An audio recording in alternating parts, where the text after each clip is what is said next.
There it is. I got my Baileigh, however you say it, sheet metal brake in. This is the 72-inch racer's brake. One thing I always struggled finding was making a hem in the middle of the brake on how good would this one flatten one out. It's just not out there. It's almost like they don't want you to know.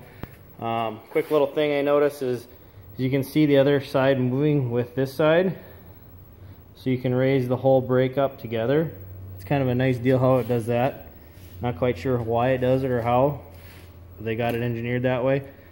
Until you flip it all the way back. And then as you can see, only this side goes up. This side stays back. You bring it back down. And then you got to clamp both ends, of course, like that. So what I'm going to do is adjust the nut a little bit here. There's no tension on it at all. When you come from the factory, these have 0 tension on the spreader bars. Put a little tension on that spreader bar, a little bit of tension on that spreader bar. You want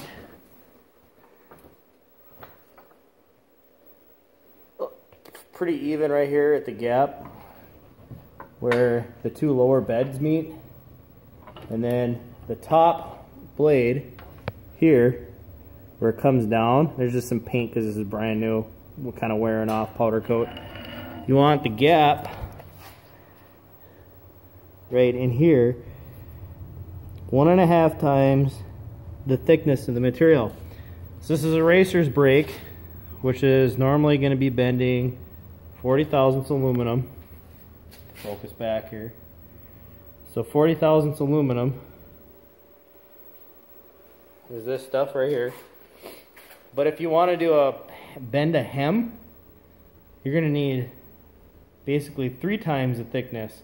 So what I ended up doing is I set that gap is twice the thickness of a normal sheet of aluminum, so you don't get a super hard cut on your aluminum, because if you crease it too hard, it'll tend to crack down the road as you start racing the car and the body vibrates.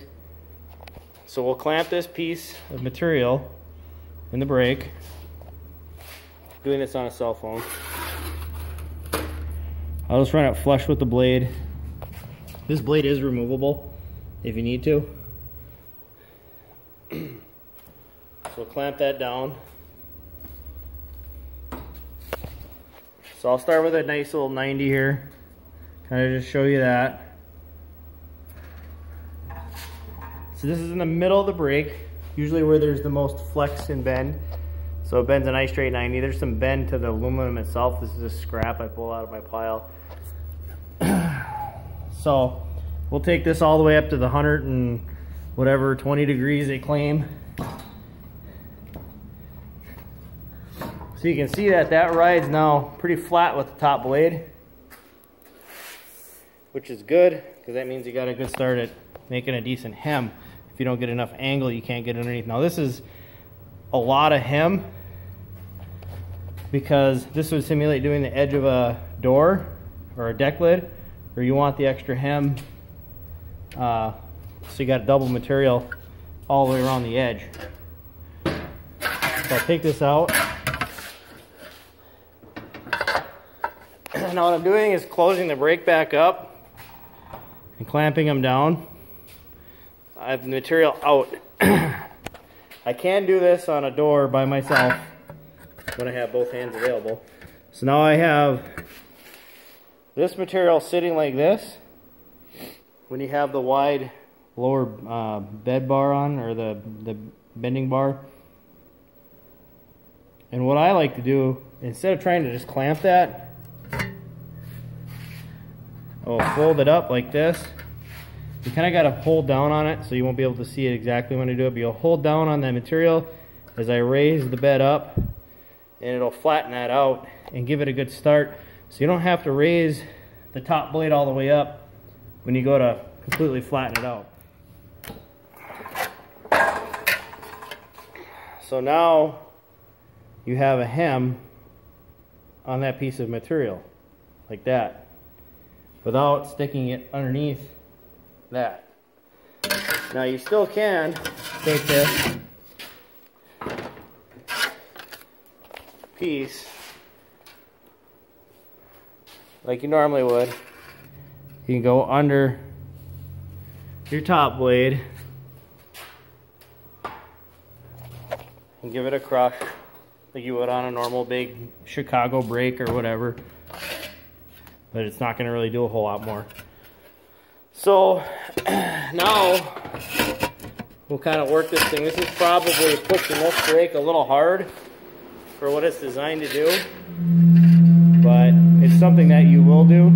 Sorry about the heater kicking on. Likes to howl right away. So now I have that double thickness in there.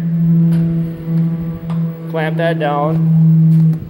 So this would be like the edge of a door or your deck lid maybe. So you see that double thickness in there, and we'll put a 90 in that. Now this little piece, it obviously does it pretty nice. But I did do it on a longer piece, which I will show you.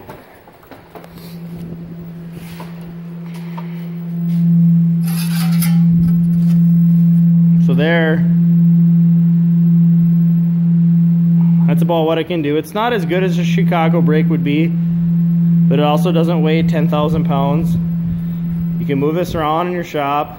It's not overly sized, and for $1,000 I'm very, very happy because I'm replacing this one. This is a Harbor Freight brake that I had with George.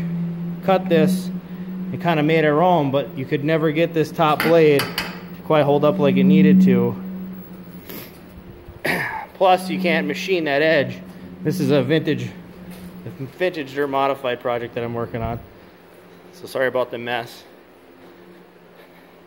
Here's a full length piece, probably about 4 feet long. You see I got the double hem on it all the way down. Also did a little radiusing just for like what you do on the edge of a roof. So this does work very well. Kind of wanted to put that out there now that I have it. Since nobody ever had a video, now there's a video. Thanks guys. Talk to you later.